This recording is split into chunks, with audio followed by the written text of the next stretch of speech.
Hello friends, আজ চলে এসেছি শিলিগুড়ি ইস্কন মন্দিরে, যেখানে আজ হলো শীতের রথ মানে জগন্নাথের পুজো। তো আজ শীতের রথের জন্য আমরা চলে এসেছি।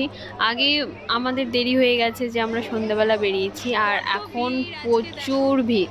দুপুর থেকে এখানে প্রচুর ভিড় হয়, আর খুব দূরের থেকেও অনেক দূরের থেকেও লোকজন আসে এখানে। খুব ভালো, আর মন্দিরে এসে খুব ভালো লাগছে। সবাই আশেপাশে সবাই ফোনে ব্যস্ত, কিন্তু দেখো সবাই সিঁড়ি দিয়ে ওপরে উঠে যাচ্ছে, আমরাও উঠে যাচ্ছি।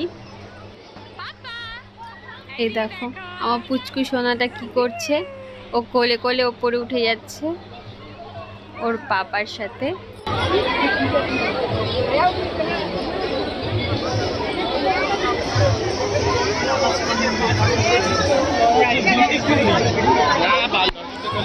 पहले बोलता मेरा भी ढुका देता बोला ही था।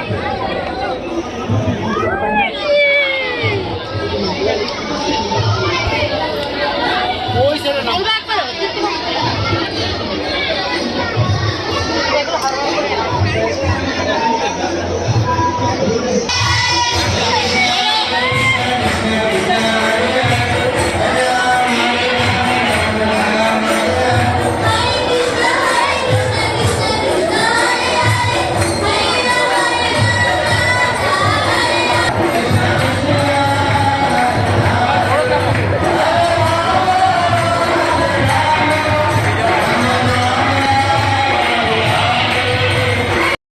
এইখানে লাইনে দাঁড়িয়ে প্রসাদ নিতে হবে।